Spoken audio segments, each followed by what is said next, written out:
অবশেষে কি পরমাণু ক্ষমতাধর হয়ে উঠল ইরান? জাতিসংঘের পরমাণু সংস্থা IAEA এর রিপোর্ট এবং ইসরায়েলি প্রধানমন্ত্রীর দাবির ভিত্তিতে তেহরানের সামরিক সক্ষমতা নিয়ে যে উদ্বেগ দেখা দিয়েছে তা বিশ্বজুড়ে নতুন করে আলোচনার জন্ম দিয়েছে।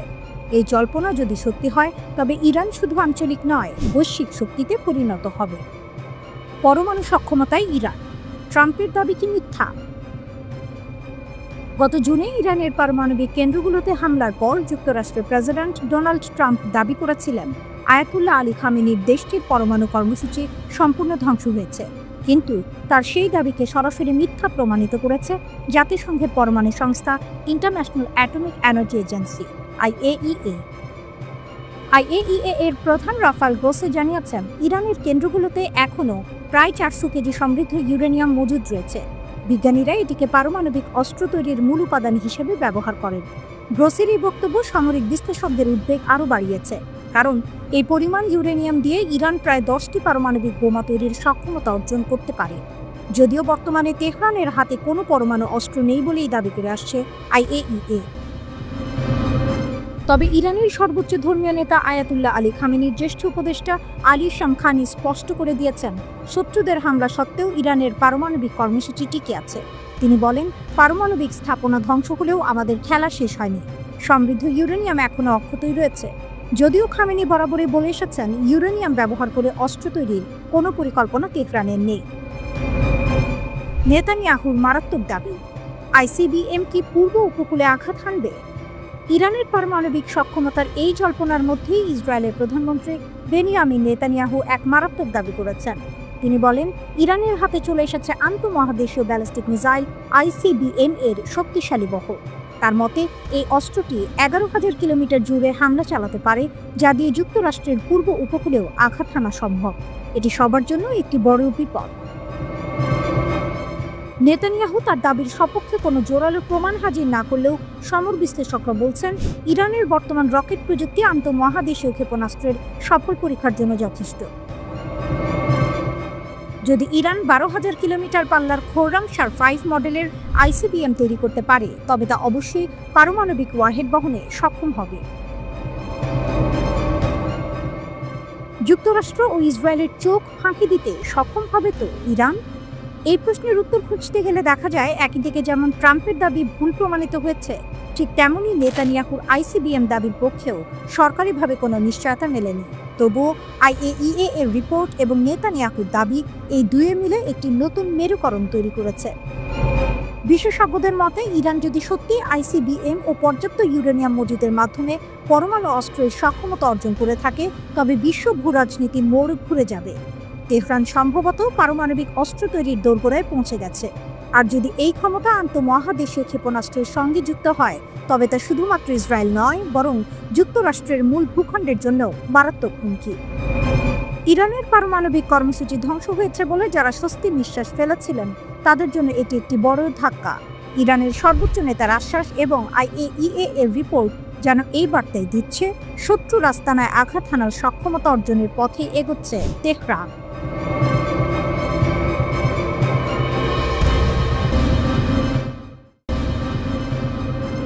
ইরান কি সত্যিই এখন পাগলখোরা, সবকিছু উড়িয়ে দিয়ে দেবে? ইরানকে ঘিরে এমন আতঙ্ক বাতাসে ঘুরছে, তারা যে কোনো মুহূর্তে অপ্রত্যাশিত ও ভয়াবহ সিদ্ধান্ত নেবে, এমনটাই মনে করে অনেকেই। কিন্তু বাস্তবতা কি মোটেই এত সরল? পরিস্থিতি দেখে বোঝা যায়, এখানেও জটিল এক খেলা চলছে। 12 দিনের সংঘাতে ইরান বিভিন্ন ধরনের রকেট ও ক্ষেপণাস্ত্র ব্যবহার করেছে। প্রথম দিকে ইসরায়েলের প্রতিরক্ষা ব্যবস্থা আর সেই সঙ্গে ইন্টারসেপ্ট সিস্টেম ভালো কাজ করলেও পরে সেটার কার্যকারিতা কিছুটা কমেছে বলে প্রতিবেদন। এটাকে শুধু প্রযুক্তির খেলা বলা যায় না, এটা আত্মবিশ্বাসের লড়াই। ইসরায়েলের সাবেক রাষ্ট্রদূত পর্যন্ত বলেছেন, ইরান মনে করে হারানোর কিছু নেই। এমন অবস্থায় দেশের নেতৃত্ব ঝুঁকিপূর্ণ সিদ্ধান্ত নিতে পারে। ইরানের শক্তি শুধু ক্ষেপণাস্ত্রেই সীমাবদ্ধ না। কূটনৈতিকভাবে তারা রাশিয়া ও চীন সহ কিছু মহাশক্তির সঙ্গে সম্পর্ক রাখে, আর আঞ্চলিকভাবে কিছু আরব দেশও গোপনে কূটনীতিক যোগাযোগ বাড়াচ্ছে। এসব মিলিয়ে ইরানের প্রভাব সীমিত নয়, এটি মধ্যপ্রাচ্যের মানচিত্রে বড় ধাক্কা দিতে পারে বলে অনেকে ভাবছেন। একই সঙ্গে বিশ্ব মহাশক্তির অবস্থান, বিশেষত মার্কিন ও ইউরোপীয় দিক থেকে কূটনীতির মাধ্যমে এই পরিস্থিতি নিয়ন্ত্রণে আনার চেষ্টা চলছে। শর্ত স্পষ্ট, ইরানকে পারমাণবিক সক্ষমতা থেকে বিরত রাখতে হবে। জাতিসংঘের পরমাণু কর্মসূচি বিষয়ক পর্যবেক্ষক সংস্থা IAEA এর মহাপরিচালক রাফায়েল গ্রোসি বলেছেন, ইরানের ক্ষতিগ্রস্ত পারমাণবিক স্থাপনাগুলিতে প্রায় 400 কিলোগ্রাম 60% সমৃদ্ধ ইউরেনিয়াম মজুত রয়েছে।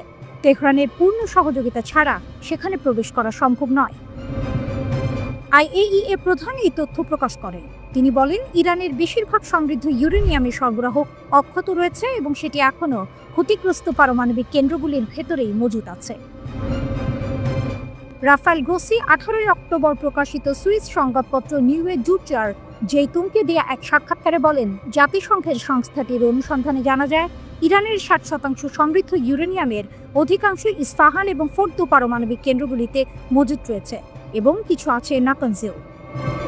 আন্তর্জাতিক আণবিক শক্তি সংস্থার মহাপরিচালক অনুমান করেন, সব মিলিয়ে ইরানের কাছে এখনও প্রায় 400 কিলোগ্রাম 60% সমৃদ্ধ ইউরেনিয়াম আছে।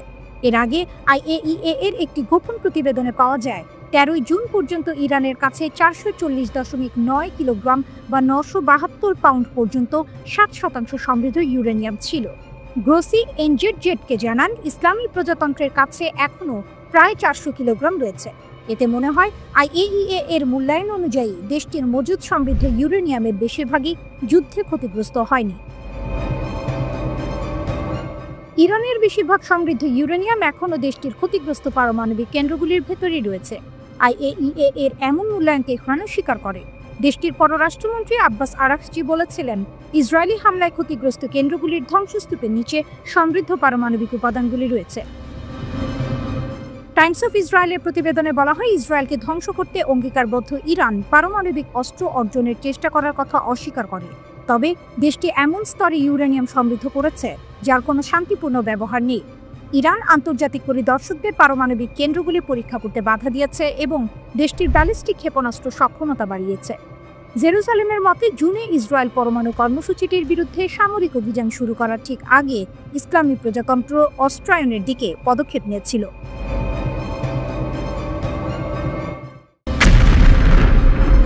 গাজার নিয়ন্ত্রণ নিচ্ছে হামাস। বিশ্বাসঘাতক নিধন অভিযান, বিশ্ব শক্তির নীরবতা ও ট্রাম্পের ধমক। গাজা, ফিলিস্তিন। যুদ্ধবিধ্বস্ত গাজা উপত্যকায় এখন এক নতুন ধরনের আতঙ্ক বিরাজ করছে। ইসরায়েলি বাহিনীর সঙ্গে দীর্ঘ লড়াইয়ের পর ফিলিস্তিনি স্বাধীনতাকামী গোষ্ঠী হামাস এখন নিজেদের অভ্যন্তরীণ ক্ষমতাকে মজবুত করতে মরিয়া। আর এর বলি হচ্ছে সেই সব বিশ্বাসঘাতক এবং সশস্ত্র গোষ্ঠী। হামাস পরিচালিত গাজার স্বরাষ্ট্র মন্ত্রণালয় এক সবচেয়ে বড় অভিযানের ঘোষণা দিয়েছে, যার লক্ষ্য উপত্যকায় কাজ করে যাওয়া অবশিষ্ট সশস্ত্র গ্যাংগুলিকে ভেঙে ফেলা। সূত্র জানিয়েছে, 10 অক্টোবর থেকে হামাস যোদ্ধারা গাজার অভ্যন্তরে তথাকথিত ইসরায়েল সমর্থিত গ্যাং এবং মিলিশিয়াদের হত্যাকাণ্ড তীব্রতর করেছে। এই দলগুলি যেমন ইসরায়েলের সাথে যুক্ত বলে পরিচালিত দগমুশ গোষ্ঠী বা উত্তর গাজার পপুলার আর্মি এবং পূর্ব রাফার পপুলার ফোর্সেস IDF থেকে অস্ত্র ও লজিস্টিক সহায়তা পায় বলে হামাসের অভিযোগ। গাজার নিরাপত্তা সূত্রগুলি এই বিদ্রোহীদের দেখছে এমন উপাদান হিসেবে যাদের মার্কিন যুক্তরাষ্ট্র হামাসের কর্তৃত্বকে দুর্বল করার জন্য ব্যবহার করতে পারে। হামাসের মতে, এই সহযোগী গ্যাং সদস্যরা অপহরণ, হত্যা, নাশকতা এবং ইসরায়েলি বাহিনীর জন্য সশস্ত্র আবরণ সরবরাহের মতো কাজে জড়িত। হামাসের এই বিশ্বাসঘাতকদের হত্যা অভিযান যুদ্ধবিধ্বস্ত ছিটমহল জুড়ে পূর্ণ নিয়ন্ত্রণ ও স্থিতিশীলতা পুনরুদ্ধারের জন্য এক কঠোর পদক্ষেপ। হামাসের এই অভ্যন্তরীণ শুদ্ধি অভিযান যখন তুঙ্গে, তখন আন্তর্জাতিক রাজনীতিতে এক অপ্রত্যাশিত মোড় দেখা দিয়েছে। হামাস কেবল ইসরায়েল নয়, আরব বিশ্বের কিছু অংশ এবং এমনকি মার্কিন যুক্তরাষ্ট্রকেও সরাসরি চ্যালেঞ্জ জানাচ্ছে। তারা যেন একাই নিজেদের নিয়ন্তা হওয়ার শপথ নিয়েছে। এই পরিস্থিতিতে মার্কিন প্রেসিডেন্ট ডোনাল্ড ট্রাম্পের মন্তব্য নতুন করে উত্তেজনা সৃষ্টি করেছে। যদিও তিনি প্রাথমিকভাবে হামাসের গ্যাং দমনের পদক্ষেপকে খুব খারাপ লোক নির্মূলের কাজ বলে সম্মতি জানিয়েছিলেন, চুক্তি ভঙ্গ এবং নিরীহ মানুষ হত্যার অভিযোগ উঠলে তার সুর পাল্টায়। ট্রাম্প এক কথোপকথনে হামাসকে তীব্র ভাষায় হুমকি দেন, স্পষ্টতই ইঙ্গিত দেন যে মার্কিন বাহিনী সরাসরি না গেলেও খুব কাছের মানুষ আছে যারা ভেতরে যাবে, তবে আমাদের তত্ত্বাবধানে। এই মন্তব্যে এক শীতল বার্তা ছিল, হামাসকে তার শর্তেই চলতে হবে, নতুবা আন্তর্জাতিক হস্তক্ষেপের জন্য প্রস্তুত থাকতে হবে। হামাসের শক্তি, টানেলের গভীরে গোপন ফিসফিসানি। এই রক্তক্ষয়ী সংঘাতের মধ্যেও হামাসের শক্তি নিয়ে প্রশ্ন জাগে। একটি ছোট উপত্যকায় এত আন্তর্জাতিক চাপ, ইসরায়েলের সামরিক অভিযান এবং অভ্যন্তরীণ বিদ্রোহের মধ্যেও তারা কিভাবে এত শক্তিশালী অবস্থান ধরে রেখেছে? হামাসের শক্তি লুকিয়ে আছে তাদের অবিশ্বাস্য গোপনীয়তা এবং ইসরায়েলকে আঘাত করার ক্ষমতার মধ্যে। তারা ইসরায়েল এবং মার্কিন যুক্তরাষ্ট্রের চোখ রাঙানিকে উপেক্ষা করে যে অভ্যন্তরীণ শুদ্ধি অভিযান চালাচ্ছে তা তাদের লৌহ কঠিন নিয়ন্ত্রণকেই প্রমাণ করে।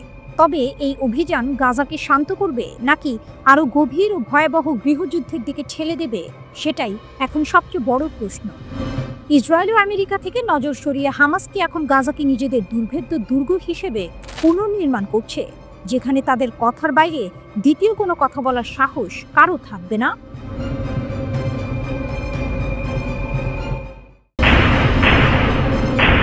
ইসরায়েলি দখলের বিরুদ্ধে আরব বিশ্বের অগ্নিশক, নেতৃত্বে সৌদি আরব।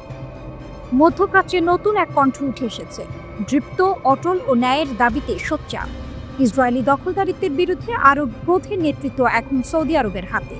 রিয়াদ যেন আজ সেই অগ্নিশিখা যা নীরবতার দেয়াল ভেদ করে বলছে, ফিলিস্তিন আমাদের হৃদয় এবং হৃদয় কখনো দখল করা যায় না।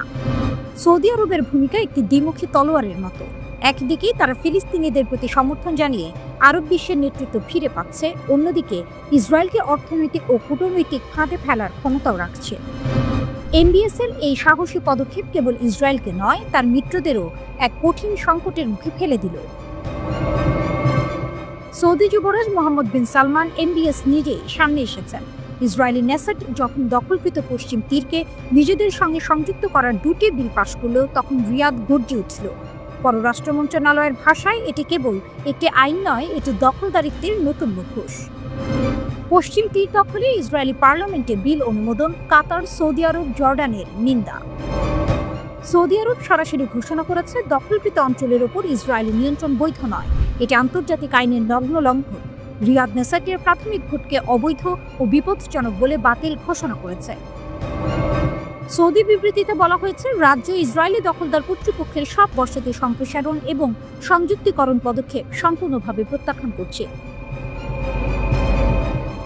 রিয়াদ আবারও স্মরণ করিয়ে দিয়েছে 1967 সালের সীমান্ত রেখা, যেখানে একটি স্বাধীন ফিলিস্তিনি রাষ্ট্র থাকবে, রাজধানী হবে পূর্ব জেরুজালেম।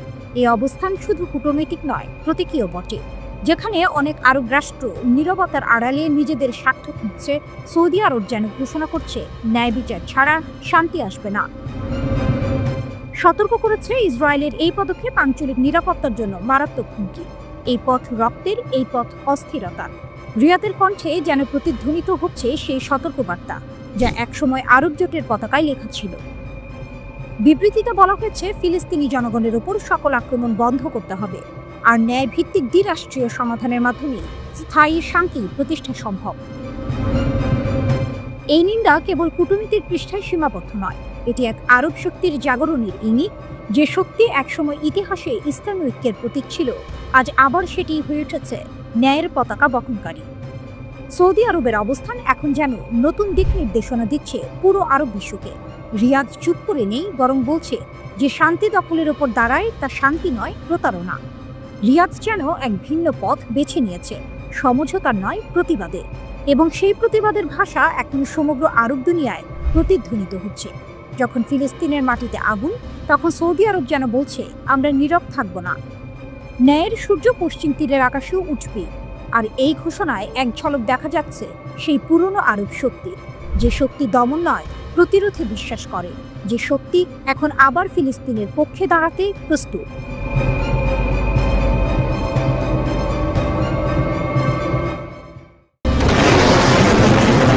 নীরবতায় কিছু উঠে আসে। শান্ত পাহাড়ের নিচে তেহরানের দক্ষিণ পূর্বে তেলাগান 2 আবার শ্বাস নিচ্ছে। এক নাম যা একসময় গোয়েন্দাদের রাতের ঘুম কেড়ে নিয়েছিল, এক নাম যা মরতে চায় না। 2024 সালের অক্টোবরে ইসরায়েলি যুদ্ধ বিমানের হামলা তালেগান 2কে ধ্বংসস্তূপে পরিণত করেছিল। আগুন, ধোঁয়া, ধ্বংস। বিশ্ব ভেবেছিল এই অধ্যায় শেষ। কিন্তু এবার উপগ্রহ চিত্র বলছে ভিন্ন কথা। নির্মাণ চলছে, পুনর্জন্ম শুরু হয়েছে। বিজ্ঞান ও আন্তর্জাতিক সুরক্ষা ইনস্টিটিউট নিশ্চিত করেছে তালেবান 2 পুনর্নির্মিত হচ্ছে। প্রাচীন সামরিক কমপ্লেক্সে, যেখানে গোপনীয়তার আবরণ সবসময় ছায়া ফেলে, ধ্বংসের ধুলো ছড়িয়ে পড়েছে নতুন নির্মাণের কাজে, যেন আগের অগ্নি পরীক্ষার স্মৃতি ঢেকে রাখছে। তারপর ভিত্তি, তারপর অট্টালিকা। অগস্ট মাসে 45x17 মিটার বিশাল খিলানযুক্ত ভবন উত্থিত হয়েছে। পাশে 2টি ছোট ভবন এবং একটি নতুন খিলানযুক্ত কাঠামো, ধুলো আর দৃঢ়তার প্রতীক। বিশেষজ্ঞরা বলছেন এটি সাধারণ পুনর্গঠন নয়, বিস্ফোরণ প্রতিরোধী দেয়াল, শক্তিশালী ছাদ, সামরিক নির্ভুলতা। একটি দুর্গ, একটি সাইট যা একবার বিমান হামলায় ধ্বংস হয়েছিল, এবার আরও শক্তিশালীভাবে উঠেছে। তালেবান 2 ছিল ইরানের গোপন AMAD পরিকল্পনার মূল কেন্দ্র। পারমাণবিক ওয়ারহেডের জন্য উচ্চ বিস্ফোরক ট্রিগার পরীক্ষা এখানেই হতো। এটি কখনো আন্তর্জাতিক পরিদর্শনের আওতায় আসেনি, গোপন, সুরক্ষিত, অস্বীকারযোগ্য। 2003 সালে AMAD প্রকল্প বন্ধ হওয়ার পর পশ্চিমা বিশ্বের নিঃশ্বাস চলছিল, কিন্তু গোয়েন্দারা জানিয়েছিলেন কার্যকলাপ আবার শুরু হয়েছে। অক্টোবরে ইসরায়েলি আক্রমণ সেই সতর্কবাণীকে চ্যালেঞ্জ করেছিল। তাদের প্রতিশোধ ছিল স্পষ্ট। তবুও ধ্বংসের ছাই থেকে এখন আবার কিছু উঠে আসছে। এবার ইরান দেখাচ্ছে শক্তি, ইটের পর ইট, শক্তিশালী এবং সুরক্ষিত। বার্তা স্পষ্ট, আমরা শেষ করিনি। উপগ্রহ চিত্র, গোয়েন্দা নোট সবই উত্তেজনা বাড়াচ্ছে। পশ্চিমা বিশ্বের নজর এখন তালেবান 2 এর দিকে। ইরানের পারমাণবিক স্বপ্ন কি শুধু ধোঁয়ায় ঢেকে রাখা হবে, নাকি বাস্তবে শক্তি দেখাবে? বা চীনের মরুভূমিতে নির্মাণের ধুলো উঠছে, শক্তি উত্থিত হচ্ছে, তালেবান 2 তার ছাই থেকে ফিরে এসেছে। প্রশ্ন রয়ে যাচ্ছে, ইরান কি শান্তির জন্য নির্মাণ করছে, নাকি শক্তি প্রদর্শনের জন্য প্রস্তুতি নিচ্ছে? 18 অক্টোবর ইরানের জন্য ছিল এক বিশেষ দিন। এদিন দেশটির পররাষ্ট্রমন্ত্রী ঘোষণা করেন যুক্তরাষ্ট্র সহ পশ্চিমা বিশ্বের 6 শক্তিধর দেশের সঙ্গে পরমাণু কর্মসূচি নিয়ন্ত্রণ রাখা নিয়ে তাদের যে চুক্তি হয়েছিল সেটির মেয়াদ শেষ হয়েছে। কার্যত ইরানের পরমাণু কর্মসূচি নিয়ে আঞ্চলিক প্রতিদ্বন্দ্বী ইসরায়েল বরাবরই সরব। তারাই যুক্তরাষ্ট্র, যুক্তরাজ্য, ফ্রান্স সহ বিভিন্ন দেশকে এ নিয়ে চাপ দিয়ে আসছে। 2015 সালে ইরান ও বিশ্বের 6 প্রভাবশালী দেশ joint comprehensive plan of action JCPOA সই করে। পরে 2018 সালে ওই চুক্তি থেকে বের হয়ে যায় যুক্তরাষ্ট্র। চুক্তি অনুযায়ী ইরান যাতে পারমাণবিক অস্ত্র তৈরি করতে না পারে, সেজন্য পরমাণু সমৃদ্ধকরণের একটি সীমা টেনে দেওয়া হয়। JCPOA এর সঙ্গে চুক্তির মেয়াদ শেষ হওয়ায় ইরান আর শর্ত মেনে চলবে না। ইরান অবাধে তাদের পারমাণবিক কর্মসূচি চালিয়ে যেতে পারবে। সেই সঙ্গে পরমাণু সমৃদ্ধকরণের সীমাও থাকছে না, যা ইরানকে পরমাণু অস্ত্র তৈরিরও সুযোগ করে দিতে পারে।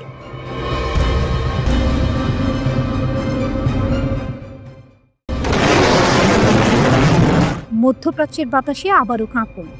একসময় ইসরায়েলের ঘনিষ্ঠ মিত্র হিসেবে পরিচিত সংযুক্ত আরব আমিরাত হঠাৎ যেন কূটনৈতিক বোমা ফেলেছে। আবুধাবির সম্মেলন হলে বাজল এক নতুন বার্তা, আর না কোনো সংযোজন নয়।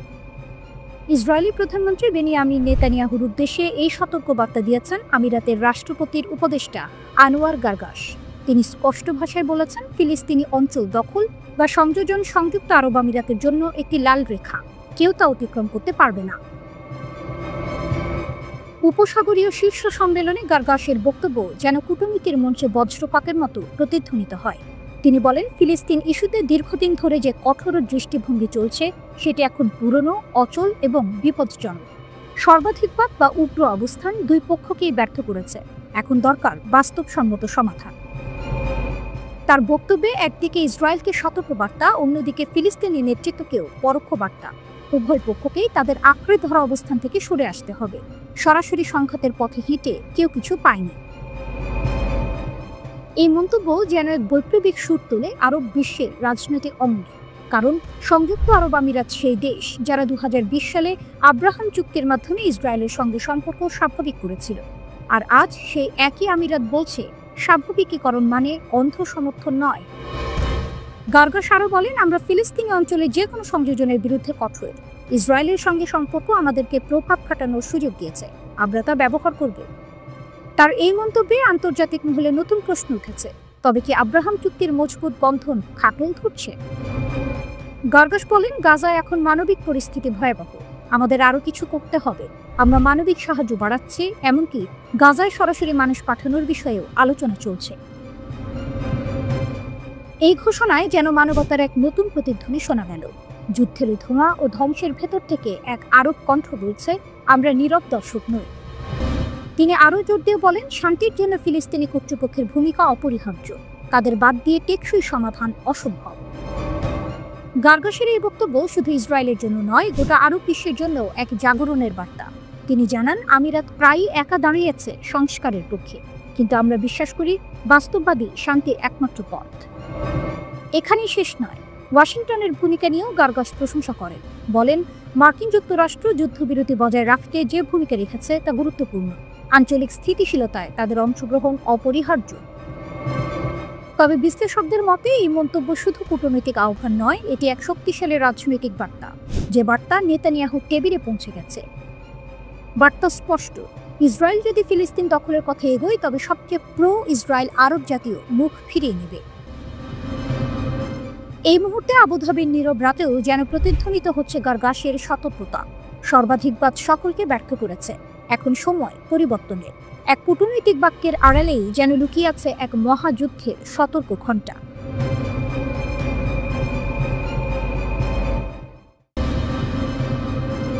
গাজা যুদ্ধবিরতির পর নতুন খেলোয়াড় তুরস্ক, যাকে কেউ বলছেন আশা, কেউ বলছেন দুঃস্বপ্ন।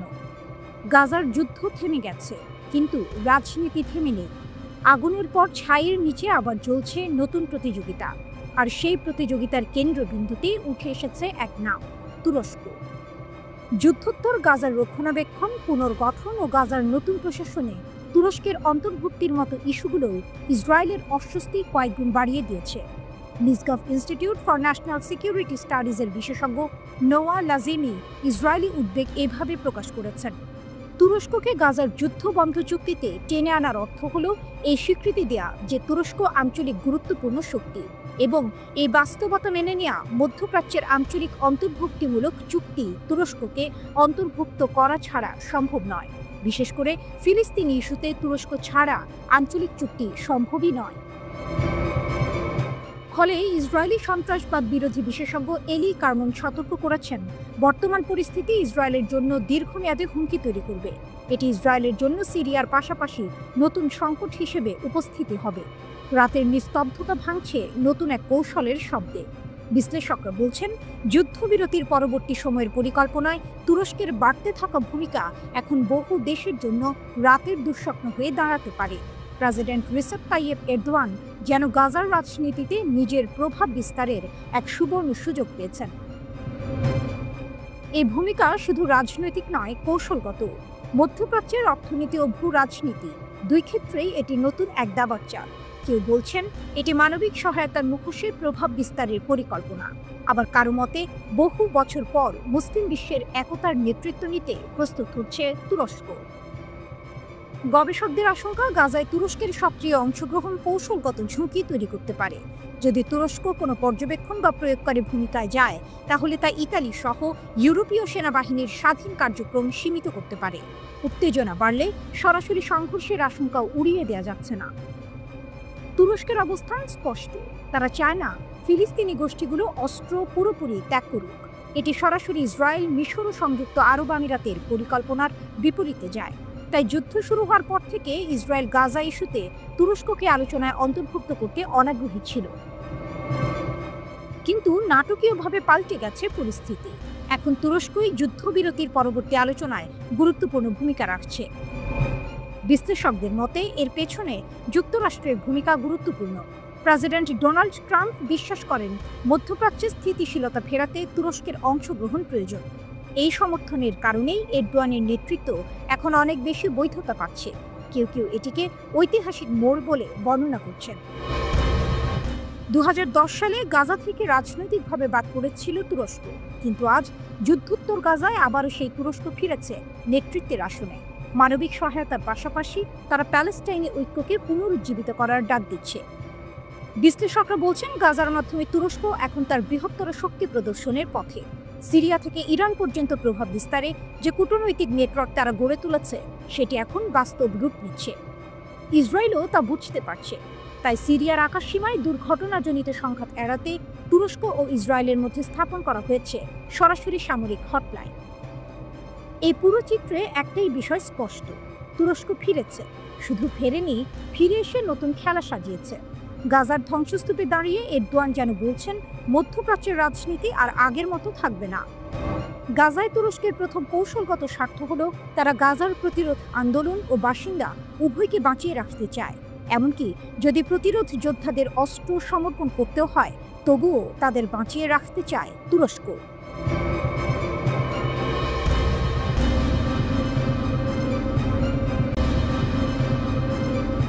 কাস্পিয়ান উপকূলে ইরানের নতুন চোখ, নাজির রাডারে কাঁপছে উত্তর সীমান্তের রাজনীতি। রাতের নিস্তব্ধতা ভেদ করে ইরানের উত্তর সীমান্তে পাহাড় কেঁপে উঠছে। কাস্পিয়ান সাগরের ধারে গিলান প্রদেশের পাহাড়ে বসানো হচ্ছে এক রহস্যময় রাডার সিস্টেম নাজির। তেহরান চুপ, কিন্তু পাহাড়ে গাড়ি চলছে, সৈন্যরা ব্যস্ত। আজারবাইজান সীমান্ত থেকে মাত্র 40 কিলোমিটার দূরে এই স্থাপনা এখন গোটা অঞ্চলে নতুন আতঙ্কের নাম। ইরান ও আজারবাইজানের সম্পর্কে টানাপোড়েন নতুন নয়, কিন্তু 2021 সালের পর সেই উত্তেজনা পেরিয়ে গেছে বিপজ্জনক সীমা। তেহরানের অভিযোগ, আজারবাইজান তার ভূখণ্ডে ইসরায়েলের গোপন ঘাঁটি তৈরি করেছে। রয়টার্স জানায়, আজারবাইজানের বিজুলি, জিব্রাইল ও জাহাঙ্গীর অঞ্চলে ইসরায়েলি বাহিনীর সঙ্গে যৌথ সামরিক মহড়া চলছে নিয়মিত। এক সাবেক ইরানি কূটনীতিকের ভাষায় আজারবাইজান এখন প্রতিবেশী নয়, শত্রুর ছদ্মবেশে দাঁড়িয়ে থাকা এক ছায়া। বিশ্লেষকদের মতে ইসরায়েলের জন্য আজারবাইজান হয়ে উঠেছে এক লঞ্চ প্যাড। মাত্র 700 কিলোমিটার সীমান্ত পেরিয়ে এখান থেকেই সহজে আঘাত হানা সম্ভব ইরানের অভ্যন্তরে। প্রযুক্তির ঢাল, তেহরানের চোখ। এই হুমকির জবাবে ইরান বেছে নিয়েছে প্রযুক্তির শক্তিকে। সামরিক বিশেষজ্ঞ হোসেন দেহজিয়ান বলেন, নাজির শুধু অস্ত্র নয়, এটি ভবিষ্যতের যুদ্ধের চোখ। রাডারটি 30 কিলোমিটার উচ্চতায় যে কোনো যুদ্ধ বিমান শনাক্ত করতে পারে এবং 800 কিলোমিটার পর্যন্ত সক্রিয় নজরদারি চালাতে সক্ষম। চীন ও রাশিয়ার যৌথ প্রযুক্তিতে তৈরি এই রাডার পাহাড়ের চূড়ায় বসানো হয়েছে, মানে ইরান এখন আর্মেনিয়া, তুরস্ক ও আজারবাইজানের আকাশও দেখতে পাচ্ছে।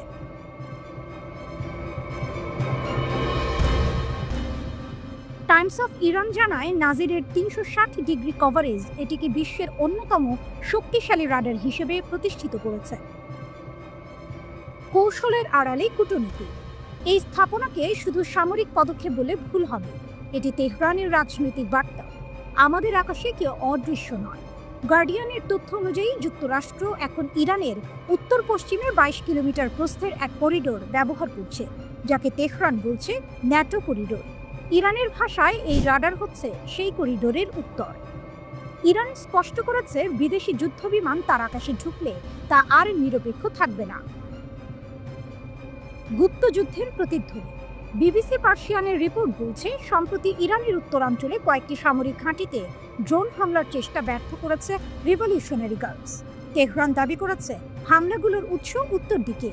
এই গোপন লড়াই এখন সীমান্তের মাটি ছাড়িয়ে প্রবেশ করছে আন্তর্জাতিক রাজনীতিতে। বৈশ্বিক প্রভাবের ছায়া। ইরানের প্রভাব এখন কাস্পিয়ান ছাড়িয়ে পৌঁছে গেছে ভারত মহাসাগর ও রেড সি অঞ্চলে। ফ্রান্স 24 জানিয়েছে, মাদাগাস্কারের সাম্প্রতিক রাজনৈতিক অস্থিরতার পেছনেও ইরান সমর্থিত নেটওয়ার্ক কাজ করেছে বলে ধারণা করা হচ্ছে। বিশ্লেষকরা বলছেন, তেহরানের লক্ষ্য স্পষ্ট, ইউরোপে জ্বালানি সরবরাহের রুটে নিজের উপস্থিতি শক্ত করা। ভোরের আলো ফুটছে গিলানের পাহাড়ে, কুয়াশার ভেতর নীরবে ঘুরছে নাজিরের অ্যান্টেনা, প্রতিটি সিগন্যাল যাচাই করছে নিখুঁতভাবে। ইরানের প্রতিরক্ষা মন্ত্রণালয়ের মুখপাত্র ব্রিগেডিয়ার আহমেদ খাতিরের কণ্ঠে শোনা গেল দৃঢ় উচ্চারণ, উত্তর সীমান্তের প্রতিটি নড়াচড়া এখন আমাদের চোখে ধরা পড়ে, কোনো বিদেশি ঘাঁটির কার্যকলাপ অদেখা থাকবে না। আল মনিটর লিখেছে, নাজির রাডার স্থাপনের মধ্য দিয়ে ইরান কার্যত কাস্পিয়ান উপকূলে গড়ে তুলেছে এক নো ফ্লাই জোন। হয়তো সেটাই ইরানের বার্তা, তারা যুদ্ধ চায় না, কিন্তু আকাশে বাজ পড়লে তারা নীরব থাকবে না।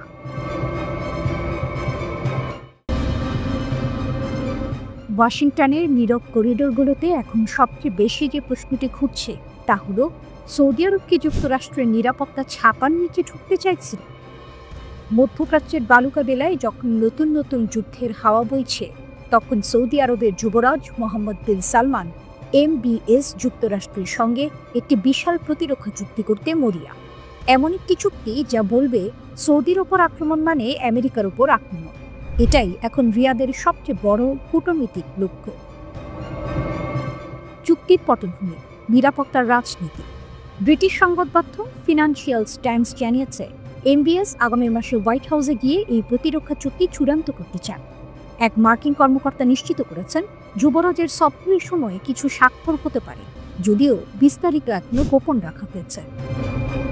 এই চুক্তি হবে অনেকটা যুক্তরাষ্ট্র কাতারের চুক্তির মতো, যেখানে যুক্তরাষ্ট্র ঘোষণা করেছিল কাতারে কোনো হামলা হলে যুক্তরাষ্ট্র সব ধরনের পদক্ষেপ নেবে, কূটনৈতিক, অর্থনৈতিক, এমনকি সামরিকও। কিন্তু এই ঘোষণার পরেই উপসাগরীয় অঞ্চলে আলোড়ন পড়ে যায়, কারণ ঠিক তার আগেই ইসরায়েল দোহায় হামাস নেতাদের লক্ষ্য করে ক্ষেপণাস্ত্র হামলা চালিয়েছিল।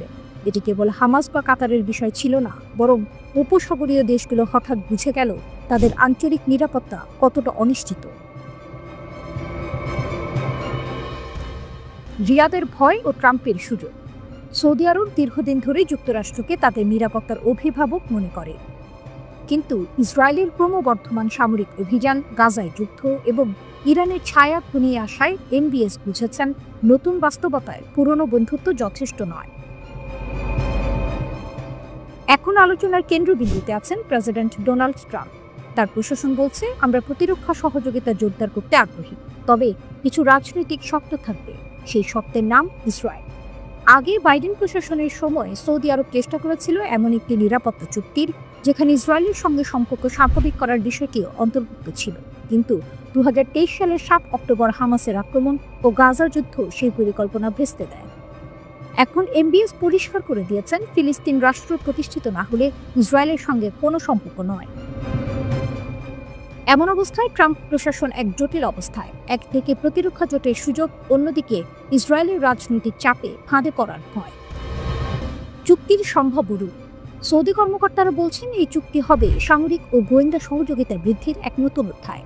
যুক্তরাষ্ট্র সৌদি মাটিতে স্থায়ী ঘাঁটি বাড়াতে পারে, স্যাটেলাইট ও সাইবার নিরাপত্তা সহযোগিতাও জোরদার হতে পারে। ওয়াশিংটনের থিঙ্ক ট্যাঙ্ক ইউরেশিয়া গ্রুপ এর বিশ্লেষক ফিরাস মাকসাদ বলেন, এটি কাতারের চুক্তির চেয়েও বড় হবে। এমবিএস এখন যে $1 ট্রিলিয়ন উন্নয়ন পরিকল্পনা চালাচ্ছেন, তার জন্য নিরাপত্তা সহযোগিতা অত্যন্ত জরুরি। তবে সব বিশ্লেষক একমত নন। আরব উপসাগরীয় রাজনীতি বিশ্লেষক হুসেন ইবিশ মনে করেন, ট্রাম্পের ইসরায়েল প্রীতি হয়তো এই চুক্তির পথে বাধা হয়ে দাঁড়াতে পারে। এখন প্রশ্ন একটাই, সৌদি আরব কি নিজের নিরাপত্তা চাইছে, নাকি যুক্তরাষ্ট্রের ওপর নির্ভরতার নতুন অধ্যায় শুরু হচ্ছে? কারণ ইতিহাস বলছে, যুক্তরাষ্ট্রের প্রতিরক্ষা চুক্তি কখনো শুধু প্রতিরক্ষা নয়, তার সঙ্গে আসে শর্ত, প্রভাব ও রাজনীতির বোঝা। তবুও যখন উপসাগরের আকাশে ড্রোন আর ক্ষেপণাস্ত্রের হুমকি ঘুরে বেড়ায়, তখন এমবিএস হয়তো ভাবছেন, নির্ভরতার হাতলই নিরাপত্তার হাতল হতে পারে। লোহিত সাগরে যুদ্ধের ছায়া। হুথি সীমান্তের কাছে রহস্যময় রানওয়ে, জেগে উঠছে প্রশ্নের ঝড়। লোহিত সাগরের নীল তরঙ্গের নিচে যেন জমছে বারুদের গন্ধ। ইয়েমেন উপকূলের কাছে জুকার নামের এক দ্বীপে হঠাৎ করেই দেখা গেছে রহস্যময় এক রানওয়ে। 2000 মিটার লম্বা সেই আকাশপথ যেন নীরবে বলছে, কেউ একজন প্রস্তুতি নিচ্ছে যুদ্ধে। কিন্তু কে? জাহাজে অদ্ভুত এক আক্রমণের কয়েকদিন পরেই প্রকাশ্যে আসে এই খবর। কেউ এই আকাশ ঘাঁটির দায় নিচ্ছে না। তবু আন্তর্জাতিক সংবাদ সংস্থা এপির স্যাটেলাইট বিশ্লেষণে দেখা গেছে, জুকার দ্বীপে এক বিশাল আকাশপথ তৈরি হচ্ছে। মনে করা হচ্ছে এটি হয়তো হুথি বিরোধী কোনো শক্তির উদ্যোগ। কিন্তু হুথিরা এখন আর 2015-র মতো দুর্বল নয়। গাজা যুদ্ধের পর থেকে তারা একের পর এক সামুদ্রিক শক্তিকে চ্যালেঞ্জ জানাচ্ছে। লোহিত সাগরের ঢেউয়ে আজ তাদের নামই ভয়। 2023 সালের নভেম্বর থেকে তারা আক্রমণ করেছে 100টিরও বেশি বাণিজ্যিক জাহাজ, ডুবিয়েছে অন্তত 4টি বিশাল জাহাজ। আর প্রতিবারই তারা বলেছে, এটি ফিলিস্তিনিদের সঙ্গে সংহতির যুদ্ধ। তাদের ক্ষেপণাস্ত্র, ড্রোন আর অপ্রতিরোধ আত্মবিশ্বাস, সব মিলিয়ে হুথিদের উপস্থিতি এখন সমুদ্রের প্রতিটি তরঙ্গে প্রতিধ্বনিত। যুক্তরাষ্ট্র থেকে শুরু করে ইসরায়েল পর্যন্ত তাদের আঘাতে কেঁপে উঠেছে আধুনিক নৌবহর। তাই প্রশ্ন উঠছে, এই রহস্যময় রানওয়ে কি হুথিদের প্রতিরোধ ঠেকানোর নতুন কোনো ষড়যন্ত্র? জুকার দ্বীপটি হুথি নিয়ন্ত্রিত বন্দর হুদেইদা থেকে মাত্র 90 কিলোমিটার দূরে। এই বন্দরই হুথিদের অর্থনীতি ও অস্ত্র সরবরাহের প্রধান কেন্দ্র। ফলে সেখানে যদি কোনো প্রতিপক্ষ ঘাঁটি তৈরি করে, তা সরাসরি যুদ্ধের আমন্ত্রণ হতে পারে। মিডিয়া রিপোর্ট বলছে, সংযুক্ত আরব আমিরাত হয়তো এই প্রকল্পের পেছনে রয়েছে। এর আগেও তারা ইয়েমেনের বিভিন্ন দ্বীপে গোপনে রানওয়ে নির্মাণ করেছে, মোচা, আবদ আল কুরি ও মায়ুন দ্বীপে। প্রতিটি প্রকল্পই ছিল কৌশলগত, প্রতিটি ঘাঁটি ছিল হুথিদের চোখ রাঙানি ঠেকানোর মতো। কিন্তু ইতিহাস বলছে হুথিদের আটকানো সহজ নয়। তারা পাহাড়ে যেমন শক্ত, সমুদ্রেও তেমনি অনমনীয়। ইউএই যত ঘাঁটি বানাক, হুথিরা প্রতিটি ঢেউয়ে প্রতিশোধের গান গায়। তাদের ক্ষেপণাস্ত্র পারস্য উপসাগর থেকে বাব আল মানদেব পর্যন্ত ছুঁতে পারে। 2015 সাল থেকে জুকার দ্বীপ ব্যবহার হচ্ছে তারিক সালে নিয়ন্ত্রিত নৌবাহিনীর ঘাঁটি হিসেবে। সালে প্রয়াত ইয়েমেনি নেতা আলী আবদুল্লাহ সালেহের ভাতিজা, যিনি এখন ইউএই সমর্থিত। অথচ একসময় এই সালে পরিবারই ছিল হুথিদের সহযোগী। এখন সেই সম্পর্কই পরিণত হয়েছে বিশ্বাসঘাতকতায়। লোহিত সাগর এখন এক দাবার বোর্ড। এক পাশে ইরান সমর্থিত হুথিরা, যাদের দৃষ্টি পৌঁছে গেছে তেলবাহী জাহাজের ভেতর পর্যন্ত। অন্য পাশে ছায়াময় রানওয়ে, যার নির্মাতা অজানা, উদ্দেশ্য অন্ধকারে। হুথিদের শক্তি শুধু অস্ত্রে নয়, তাদের বিশ্বাসে। তারা জানে লোহিত সাগরের প্রতিটি ঢেউ তাদের নামে গর্জে ওঠে। আর তাই যত রহস্যই তৈরি হোক, যত রানওয়ে উঠুক, এই যুদ্ধের শেষ হাসি কার হবে তা জানে না কেউ। লোহিত সাগরের বাতাসে তাই এখন মিশে আছে প্রশ্ন, প্রতিশোধ আর আগামীর যুদ্ধের গন্ধ।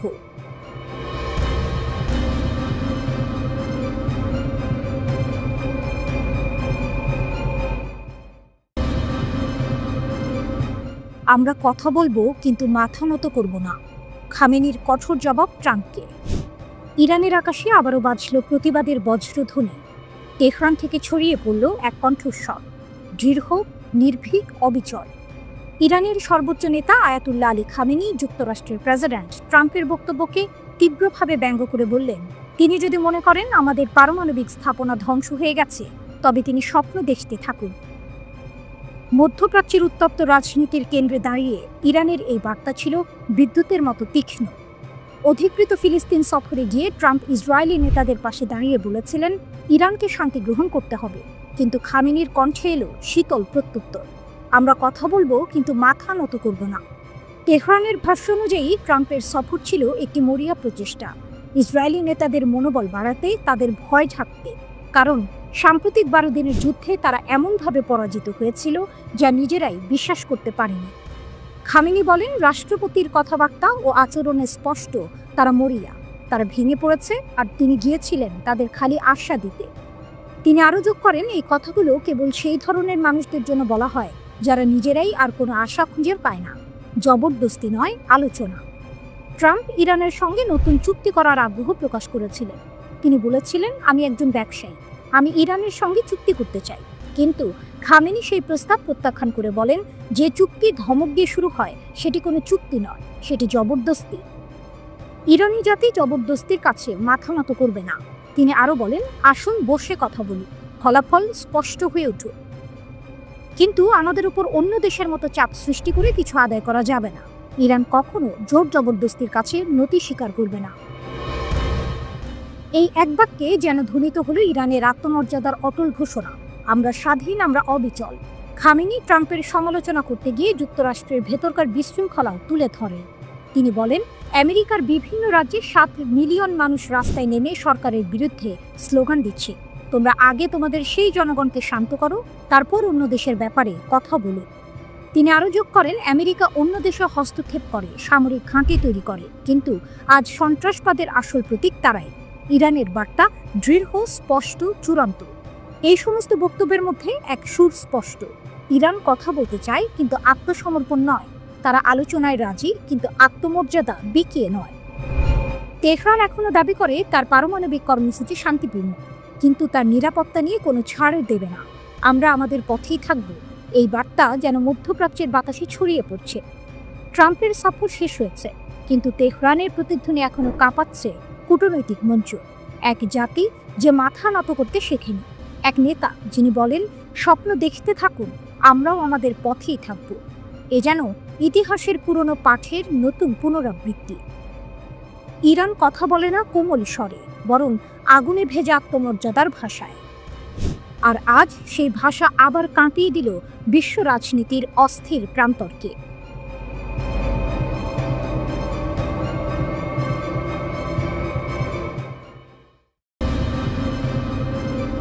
আঘাত নয়, ছোঁয়াও নয়, কেবল বাতাসে দোলা দিয়েছে ইসরায়েলের বোমা।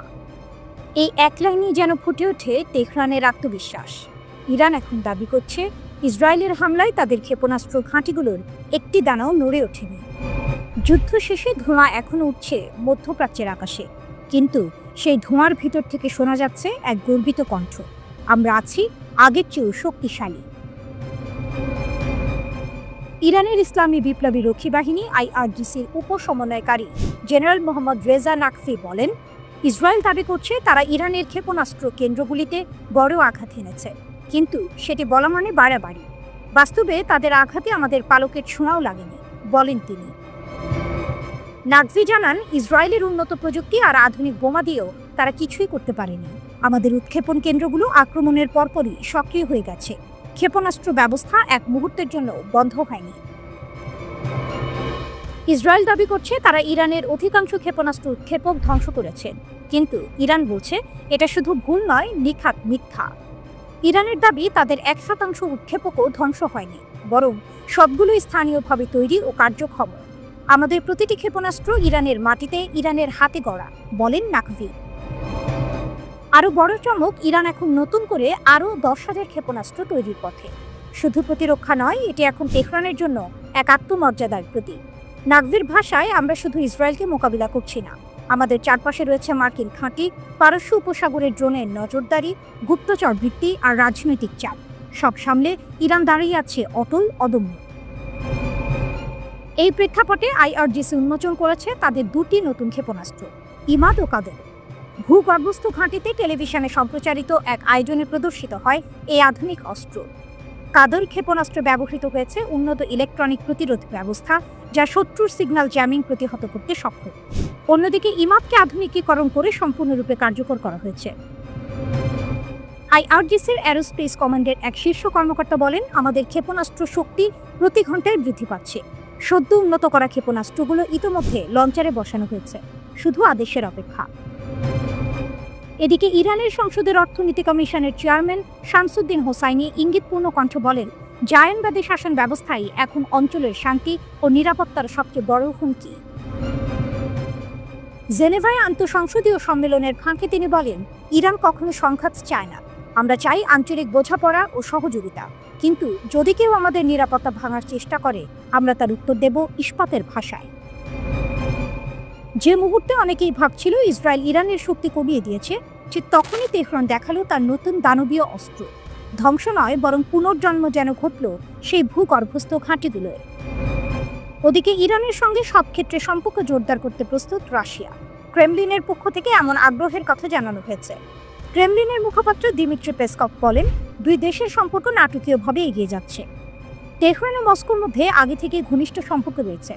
চলতি বছর ইরানের পরমাণু স্থাপনায় ইসরায়েল ও যুক্তরাষ্ট্রের হামলার নিন্দা জানিয়েছিল রাশিয়া। ইরান পরমাণু অস্ত্র তৈরি করছে বলে অভিযোগ দেশ দুটির, যদিও শুরু থেকেই পরমাণু অস্ত্র তৈরির বিষয়টি নাকচ করে আসছে তেহরান।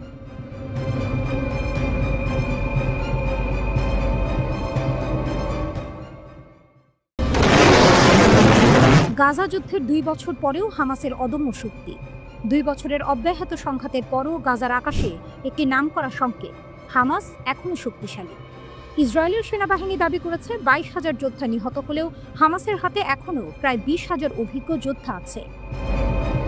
7 অক্টোবর 2023 হামলার আগে হামাসের শক্তি ছিল প্রায় 30,000 যোদ্ধা, 5টি ব্রিগেডে ভাগ করা। IDF-এর তথ্যানুযায়ী হামাসের বাহিনী 24টি ব্যাটালিয়ন এবং প্রায় 140টি ছোট কোম্পানি নিয়ে গঠিত ছিল। এটি শুধু সংখ্যা নয়, এটি হলো পরিকল্পনা, সংগঠন এবং যুদ্ধ প্রস্তুতির এক জটিল কাঠামো। ইসরায়েল দাবি করেছে যে গাজা যুদ্ধের সময় তারা 22,000 জনেরও বেশি হামাস যোদ্ধাকে হত্যা করেছে। তবুও ক্ষয়ক্ষতি সত্ত্বেও হামাস নতুন সদস্য নিয়োগ করেছে। যদিও IDF তাদের দুর্বল প্রশিক্ষিত বলে বর্ণনা করেছে, বাস্তবতা হচ্ছে এই নতুন যোদ্ধারা আগের চেয়ে আরও ফুরফুরে এবং প্রস্তুত। গত বছর ইসরায়েলি সেনারা স্পষ্ট করে বলেছিল যে হামাস এখন একটি গেরিলা গোষ্ঠী, প্রচলিত সামরিক বাহিনী নয়। এরা আক্রমণ করে, চাপে রাখে এবং অপ্রত্যাশিত সময়ে আঘাত হানতে সক্ষম। হামাসের শক্তি শুধু মানুষে সীমাবদ্ধ নয়, তাদের কাছে শত শত রকেট আছে, যার মধ্যে অনেকগুলি মধ্য ইসরায়েলের গভীরে আঘাত করতে সক্ষম। এছাড়াও হামাস হাজার হাজার ছোট অস্ত্র ধরে রেখেছে, এই অস্ত্র ও রকেট হামাসকে তৈরি করেছে এক অনন্য স্থিতিশীল প্রতিরক্ষা কাঠামো।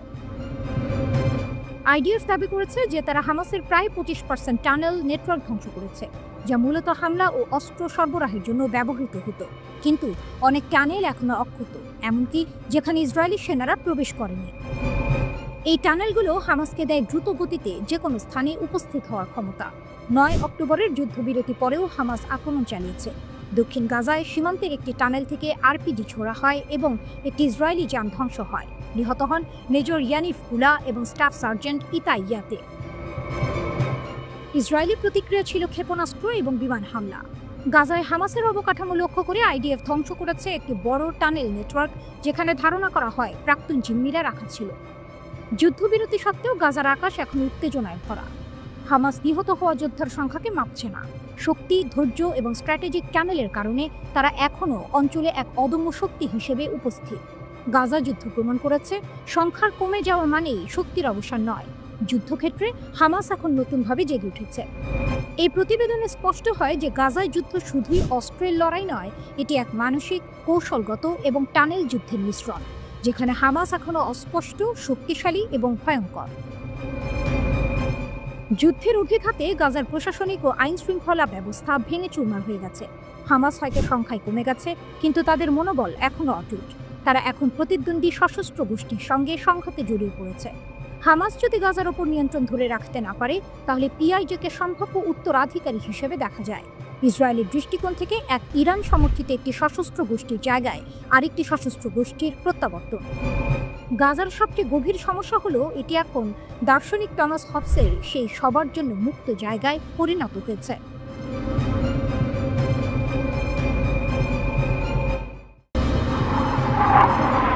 তেহরানের আকাশে যেন আবার আগুনের গন্ধ।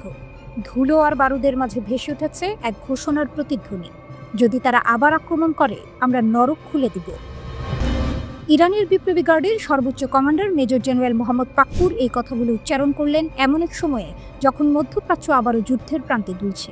তেহরানে ইরাকের জাতীয় নিরাপত্তা উপদেষ্টা কাশিম আল আরাজির সঙ্গে এক বৈঠকে পাকপুর বলেন, ইসরায়েল ও মার্কিন যুক্তরাষ্ট্রের সাম্প্রতিক আগ্রাসন ছিল যৌথ ষড়যন্ত্র, কিন্তু আমরা তাদের পরাজিত করেছি। যদি তারা আবার আগুন জ্বালাতে চায়, তাহলে আমরা এমন ঝড় তুলব যা তারা থামাতে পারবে না।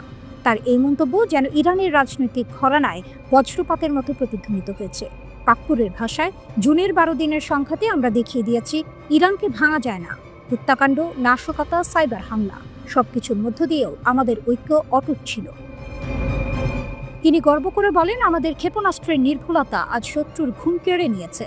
তারা ভেবেছিল ইরান দুর্বল, কিন্তু আমরা প্রমাণ করেছি আমরা আঘাত হানলে লক্ষ্যভেদ অনিবার্য। এই বৈঠকে ইরান বিরোধী গোষ্ঠীগুলির কার্যক্রম ঠেকাতে ইরাককে ধন্যবাদ জানান পাকপুর। তিনি বলেন, ইরাক আমাদের ভাই। আমাদের সীমান্তে যারা অস্থিতিশীলতা সৃষ্টি করতে চায়, তারা এখন জানে তাদের জন্য নরক অপেক্ষা করছে। দুই দেশের নিরাপত্তা কর্মকর্তারা সম্মত হয়েছেন একটি যৌথ ফিল্ড কমিটি গঠনে, যা সীমান্তবর্তী অঞ্চলগুলোতে কার্যক্রম পর্যবেক্ষণ করবে। পাকপুরের ভাষায়, এই সন্ত্রাসী গোষ্ঠীগুলো কেবল ইরান নয়, ইরাককেও হুমকি দিচ্ছে। এখন সময় এসেছে তাদের সম্পূর্ণরূপে নির্মূল করার। ইরাকের জাতীয় নিরাপত্তা উপদেষ্টা আল আরাজি ইরানের প্রতিরোধ ও স্থিতিস্থাপকতার প্রশংসা করে বলেন, ইরান এখন এক প্রতিরোধের প্রতীক। যারা ভাবছে ইরানকে দুর্বল করা যাবে, তারা ভুল করছে। তিনি আরও ঘোষণা করেন, ইরাকের মাটি কখনো ইরানের বিরুদ্ধে ব্যবহৃত হবে না, কারণ ইরানের নিরাপত্তাই ইরাকের নিরাপত্তা। তার এই বক্তব্য যেন দুই প্রতিবেশী জাতির নতুন সামরিক ঐক্যের প্রতিধ্বনি। কিন্তু এই কূটনৈতিক উষ্ণতার মধ্যেও একটি অদৃশ্য টানাপোড়েন রয়েছে। ইরাক একই সঙ্গে মার্কিন যুক্তরাষ্ট্রের মিত্র, তার মাটিতেই রয়েছে মার্কিন সেনারা। তবু আজ সেই মিত্র দেশের কাছ থেকে মুখ ফিরিয়ে তেহরানের পাশে দাঁড়িয়েছে বাগদাদ, যা মধ্যপ্রাচ্যের শক্তির ভারসাম্যে নতুন প্রশ্ন তুলেছে। বিশ্লেষকদের মতে, ইরানের এই নরকের দরজা খোলার সতর্কবার্তা শুধুই হুমকি নয়, এটি এক ঘোষণা। যুদ্ধ এলে ইরান আর পিছু হটবে না। বার্তা স্পষ্ট, পারস্যের এই প্রাচীন জাতি প্রতিশোধের আগুনে পড়ে না, বরং সে আগুন থেকেই জেগে ওঠে আরও শক্তিশালী হয়ে। তেহরানের রাস্তায় এখন এক নতুন স্লোগান প্রতিধ্বনিত, আমরা নত হব না, আমরা আঘাত করব। আর সেই আঘাত যদি আসে, তবে তা শুধু প্রতিশোধ নয়, তা হবে ইতিহাসে লেখা এক অগ্নিঝরা অধ্যায়।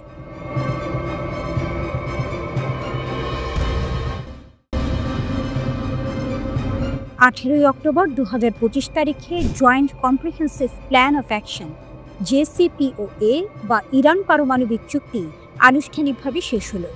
এই চুক্তি 2015 সালে স্বাক্ষরিত হয়েছিল, যার মূল উদ্দেশ্য ছিল ইরানের পারমাণবিক কার্যক্রম কিছু সীমাবদ্ধ করা আর তার বিনিময়ে আন্তর্জাতিক নিষেধাজ্ঞা তুলে দেয়া। কিন্তু একটি দ্বৈত বাস্তবতা এখানে রয়েছে। রাজনৈতিকভাবে চুক্তির সমাপ্তি দিবস বলে বিলোপ করা হলো সকল বাধ্যবাধকতা। ইরান ঘোষণা করেছে এখন থেকে চুক্তির সমস্ত বিধান, পারমাণবিক প্রোগ্রামের উপর নিষেধাজ্ঞা সহ বাতিল। IAEA যে শর্তগুলো দিয়েছিল সেগুলো এখন আর বাধ্যতামূলক নয় এবং ইরান জানিয়েছে তারা ইউরেনিয়াম 60% পর্যন্ত সমৃদ্ধ করতে পারবে। তুলনায় বেসামরিক কাজে সাধারণত 3.67% বেশি লাগে না। 90% নিকটেই পৌঁছালে সেটি অস্ত্র বানানোর সক্ষমতার কাছাকাছি চলে আসে। তবে বাস্তবে নিষেধাজ্ঞাগুলো ও প্রতিক্রিয়াগুলো এখনও জীবিত। ইউরোপীয় 3 দেশ ব্রিটেন, ফ্রান্স ও জার্মানি চুক্তির প্রতি ইরানের বিরুদ্ধে স্ন্যাপব্যাক প্রক্রিয়া চালু করেছে। ফলশ্রুতিতে এই আইনগত চুক্তি শেষ বললেও নিষিদ্ধ ব্যবস্থা পুরোপুরি তুলে দেওয়া হয়নি। ফলে চুক্তি শেষ হয়েছে বললেও নিয়ন্ত্রণ ও চাপের ধারাবাহিকতা রয়েছে। একদিকে ইরান বলছে সব বিধান শেষ, অন্যদিকে পশ্চিমা দেশগুলো বলছে নিষেধাজ্ঞা ফিরে এসেছে। এই মিলনচ্ছেদ নতুন ভূ রাজনৈতিক ঝড়ের সম্ভাবনা এনে দিচ্ছে। ইরানের দিক থেকে দেখা গেল তারা এখন বলছে তারা আর পারমাণবিক কর্মকাণ্ডে সেই 3.67% সীমাবদ্ধতায় থাকবে না। সীমা উঠে গেছে বলেই মত বিশেষজ্ঞদের। এই অবস্থার কারণে ইরানের শক্তি ইতিমধ্যে বৃদ্ধি পেয়েছে, আর তা শুধু পারমাণবিক নয়, কূটনৈতিক ও অঞ্চল প্রতিরোধ নীতি হিসেবে। সামরিক দিক থেকে ইরানকে বড় শক্তি হিসেবে দেখা হয়। তার রকেট প্রযুক্তি, মিলিটারি প্রক্সি গোষ্ঠীর প্রভাব এবং এলাকায় নেটওয়ার্ক এসবই তেহরানকে কৌশলগত সুবিধা দেয়।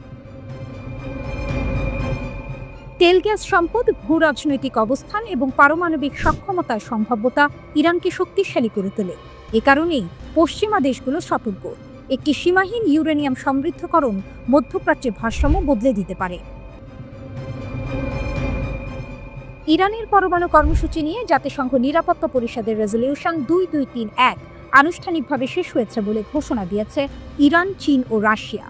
সংস্থাটির মহাসচিব আন্তোনিও গুতেরেসের কাছে পাঠানো যৌথ এক চিঠিতে 3 দেশ স্পষ্ট জানিয়ে দিয়েছে 2025 সালের 18 অক্টোবর থেকে এই প্রস্তাবের সব ধারা ও বিধান বাতিল বলে গণ্য হবে এবং এর মাধ্যমে ইরান ইস্যুতে নিরাপত্তা পরিষদের বিবেচনা এখানেই শেষ।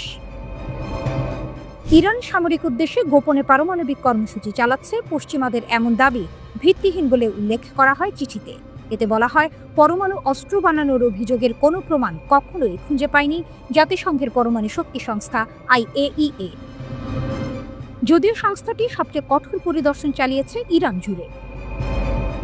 যৌথ বিবৃতিতে আরও বলা হয় রেজলিউশন 2231 এর মেয়াদ শেষ হওয়াকে সম্মান করা নিরাপত্তা পরিষদের বিশ্বাসযোগ্যতা ও বহুপাক্ষিক কূটনীতির সুরক্ষায় সহায়ক হবে।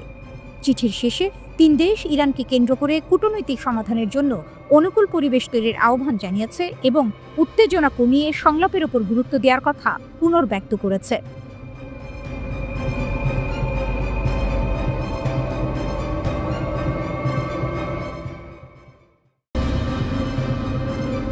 ইরানের ওপর ইসরায়েলের হামলার জেরে সৃষ্ট চরম উত্তেজনার পর এবার নতুন করে যুদ্ধের পায়তারা চালাচ্ছে পশ্চিমারা। পরিস্থিতি এমন পর্যায়ে পৌঁছেছে যে আরেকটি ইরান ইসরায়েল যুদ্ধ এখন সময়ের ব্যাপার মাত্র বলে মনে করছেন অনেকে। সেরকমই পরিকল্পনা নিয়ে আগাচ্ছে পশ্চিমারা।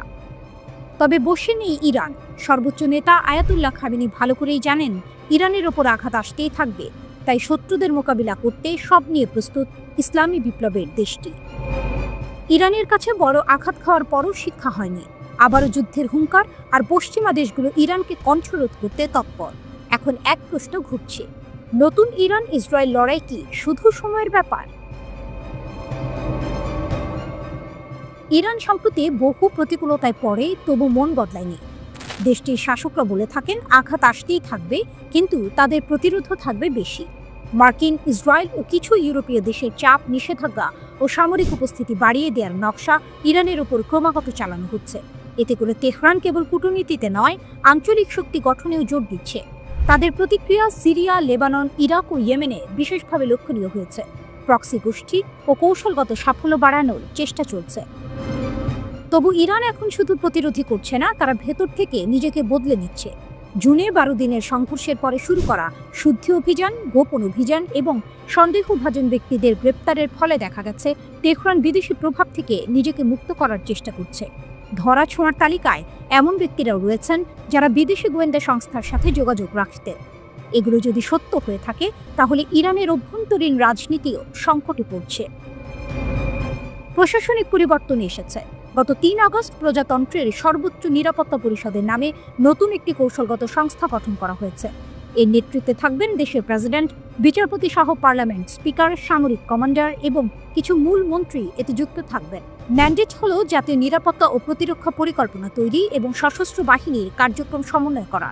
এই পরিবর্তন ইরানের কৌশলগত মানচিত্রে বড় ধাক্কা হিসেবে দেখা হচ্ছে। এখানে রাষ্ট্রীয় সিদ্ধান্ত নিতে কেন্দ্রীয় কোর শক্তিশালী হয়েছে। আন্তর্জাতিক মঞ্চে তেহরান মোটেই নিস্তব্ধ নয়। ইরানের নতুন নিরাপত্তা সচিব মস্কো সফরে গিয়েছেন। রাশিয়ার সঙ্গে ঘনিষ্ঠতা বাড়ানো হচ্ছে। তেল, বাণিজ্য ও সামরিক সম্পর্ক জোরদার করা হচ্ছে যাতে পশ্চিমা নিষেধাজ্ঞার চাপ সামাল দেওয়া যায়। অর্থনৈতিক ও কৌশলগত এই চলয় ইরানকে আরও স্থিতিস্থাপক করে তুলেছে। ইরানের সামরিক প্রস্তুতিও নতুন যুদ্ধের সম্ভাবনার ইঙ্গিত দিচ্ছে। প্রতিরক্ষা মন্ত্রী আজিজ নাসিরজাদে বলেন, 12 দিনের সংঘাতের সময় ইরান তার সবচেয়ে উন্নত অস্ত্র ব্যবহার করা থেকে বিরত ছিল। এর মধ্যে রয়েছে কাশেম বাশির মিসাইল। তিনি সতর্ক করে বলেন, যদি আবার আক্রমণ করা হয় তবে তার প্রতিক্রিয়া হবে অপ্রত্যাশিত এবং জোরালো।